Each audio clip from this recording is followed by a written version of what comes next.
Olá, amigos e amigas, Diácono Beto, Paróquia São Miguel Arcanjo, Arquidiocese de Maringá.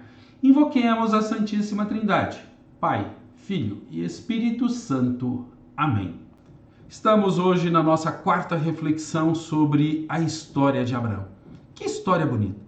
Ele já chamado, já na velhice para uma vocação, nós vimos isso, deixou sua terra, ele recebeu 3 promessas de Deus, ele se tornou um líder guerreiro para ser respeitado naquela região e salvou seu sobrinho Ló de uma grande furada, ele estava preso por um exército inimigo. E hoje nós vamos ver que nenhuma das promessas de Abraão era ser pai de um grande povo. E aí ele chega e fala assim: meu Deus, como que eu vou ser pai de um grande povo se eu não tenho mais condição de ter filho? Já estou velho, minha esposa já está na menopausa, 75 anos de idade e já não tem mais fertilidade. Como que vai acontecer isso? E aí Abraão resolve tentar por seus próprios meios resolver a promessa de Deus. E aí a gente fala de 3 projetos de Abraão. O primeiro deles, ele adota um filho chamado Eliezer.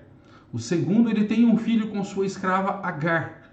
E no terceiro, ele tem o seu filho, que aí é a promessa de Deus que se cumpre, e aí ele vai sacrificar o filho. Vamos dar uma olhadinha nisso hoje. Nós vimos na reflexão anterior os capítulos 13 e 14 de Gênesis. Nesta nós vamos dar uma olhada nos capítulos 15, 16 e 18. No capítulo 15 de Gênesis, o primeiro projeto de Abraão, quando ele adota um filho que tem o nome de Eliezer. No capítulo 15, versículo 4, Deus vai falar assim para Abraão: olha, o seu herdeiro não será Eliezer, mas sim um filho do seu próprio sangue. Já no 15, versículo 5, Deus aumenta essa promessa para Abraão. Abraão, olha o céu, conta as estrelas se fores capaz, pois assim será a tua descendência. Opa, mas Deus, eu já sou velhinho, minha esposa já está na menopausa, e Deus vem aumentando a promessa? É isso mesmo, porque ela não depende apenas do humano, ela depende do divino. E aí Deus fala assim: olha, não vai ser esse. Vou dar uma bênção especial para esse teu filho Eliezer, mas não é ele.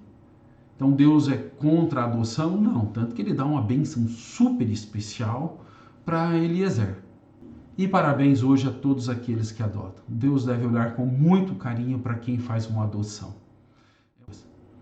E aí surge essa dúvida de novo em Abraão: meu Deus do céu, não posso adotar um filho, como que eu vou fazer?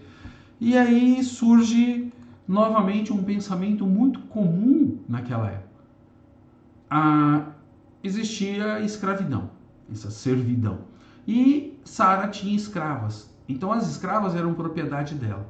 Se ela desse uma escrava para Abraão dormir e essa escrava ficasse grávida, o filho que nascesse não seria da escrava, mas seria de Sara, porque a escrava é propriedade dela. Isso é em todos os lugares.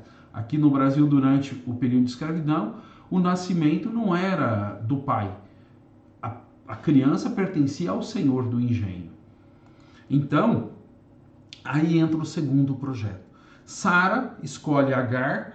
Agar tem uma relação consentida com Abraão, fica grávida, até dá uma esnobadinha com Sara e acaba tendo que fugir. No momento próprio nós vamos perceber como é lindo isso. É a primeira vez na Bíblia que Deus conversa pessoalmente com uma escrava. Sara, aonde vais? E aí Deus conversa com uma mulher, o que naquela sociedade machista não era comum, escrava e fugitiva. Olha só, o nosso Deus não faz acepção de pessoas. E diante disso vem o segundo projeto. Opa, agora esse filho é meu. E aí a gente, olhando o texto, se a gente pegar o capítulo 16, de 9 a 12, a gente percebe bem claramente isso. O anjo de Javé encontrou Agar junto a uma fonte no deserto. a fonte que está no caminho de Sur, e lhe disse: Agar, escrava de Sarai, de onde vens e para onde vai? Agar respondeu: estou fugindo de minha patroa Sarai.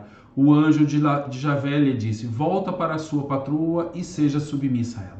E o anjo de Javé acrescentou: eu farei a descendência de você ser tão numerosa que ninguém poderá contar. E o anjo de Javé concluiu: você está grávida, vai dar um filho, e seu nome será Ismael, porque Javé ouviu sua aflição. Ele será um potro selvagem, estará contra todos e todos estarão contra ele, e viverá separado de seus irmãos. Ou seja, esses filhos das promessas de Abraão, que ele tenta dar conta humanamente a promessa de Deus, são muito bem aceitos. Deus não abandona nem o adotado e nem esse que teve. Deus, na verdade, não abandona ninguém. E aí, no capítulo 18, nós vamos ver que Deus cumpre sua promessa, aonde Sara e Abraão estavam por ali, e aparecem 3 mensageiros lá no versículo 10 do capítulo 18, e falam assim: eles são muito bem recebidos, porque é costume você receber bem os estrangeiros, e falam assim: no próximo ano eu voltarei a você e sua mulher terá um filho. E aí Sara está lá dentro, assim, da cabana ali, da tenda, e fala assim: kkkk. Aí o anjo pergunta: por que Sara riu, dizendo: será que vou dar à luz agora que sou velha? E aí Sara, no versículo 15, eu não ri. E o mensageiro fala o quê? Claro que você riu, não negue, você riu. E aí a história apresenta 2 velhos que tentaram dar conta humana a um projeto de Deus, adotando um filho, tendo um filho com uma escrava, a esposa permitindo que o marido tivesse um filho com uma escrava.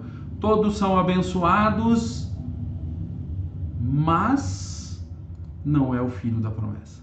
E no ano seguinte, aos 100 anos, Abraão dá a luz. E depois que ele dá a luz, ali está o filho do seu sangue junto com a sua esposa. Surge-lhe uma dúvida. E ele pensa em sacrificar Isaac. E aí, gente, nós temos 2 questões que nós temos que ver. Primeiro, nós temos isso como que Deus testando a fé de Abraão. E realmente, Deus confiava muito plenamente. Muitas coisas tinham acontecido a Abraão de forma que ele já poderia crer em Deus. Mas Abraão ainda carregava-se. Ele estava com 100 anos. Durante 75 anos ele teve um projeto de vida politeísta. E uma dessas divindades falava assim: quando um casal tiver o seu primeiro filho, vai sacrificar num culto essa criança e vai enterrar essa criança, e em cima dela vai construir uma casa. A divindade Moloque, que exigia o culto da fundação. E aí a gente pensa: mas Abraão está somente ouvindo Deus ou também está ouvindo tudo aquilo que acontece na sua sociedade? E isso pesa. E na Bíblia, Deus é radicalmente contra o infanticídio, a morte de crianças em sacrifício. Deus não aceita vítimas humanas. E aí, o que temos? Abraão preparando a fogueira, Isaac: pai, cadê o carneiro? Calma que Deus vai resolver esse negócio. E aparece um carneiro, porque Deus fala assim: você é um cara de muita fé. Essa é a leitura. E às vezes a gente tem que entender que existem outros elementos culturais aí a pegar Abraão, dentro dessa fé não purificada. Historicamente, gente, chega aqui pertinho, o povo de Deus aí está apenas começando. Gênesis 1 a 11 é a história da humanidade. Deus está se apresentando a Abraão. E eles ainda carregam uma herança de povos que acreditam em muitos deuses, que têm muitas divindades. E essa opção começa a se tornar definitiva quando Josué vai fazer a grande assembleia de Siquém antes de entrar na terra prometida. E mesmo assim, 700 anos depois, quase, Jeremias está brigando porque esse povo ainda tem diversas divindades. E a opção pelo monoteísta forte só vai vir mesmo depois do exílio da Babilônia.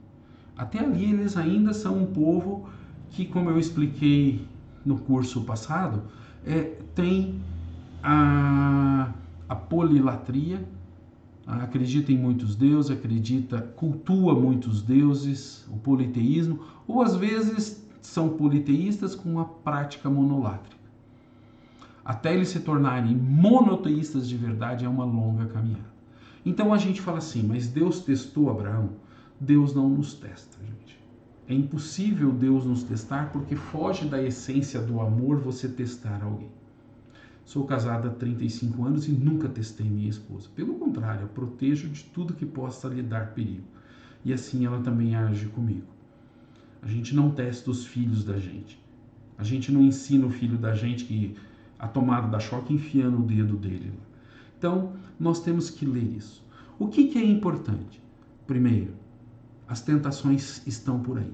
Segundo, Deus não é a causadora dela, mas Deus nos livra dessas tentações pela fé que nós temos. Assim como Abraão foi um homem de muita fé. E ele acreditou em tudo isso e foi até o final, achando que era Deus que tinha pedido para ele. Então, temos que ir nos purificando desses pensamentos. E Abraão tentou por 3 vezes dar resposta humana ao projeto divino. Ao projeto divino, nos colocamos na mão de Deus e assim vai. Tem uma musiquinha muito bacana que fala sobre isso. Põe a semente na terra, não será em vão. Não te preocupe, a colheita, as plantas para o irmão. Ou seja, das coisas de Deus não devemos nos preocupar com certas coisas, porque Ele vai dar cabo disso pela ação do Espírito Santo. Legal, né, gente? Quanta coisa para refletir e poderíamos ficar aqui por muito tempo. Um pedidinho, se você ainda não é inscrito em nosso canal, se inscreva e esteja junto conosco nesta obra de evangelização.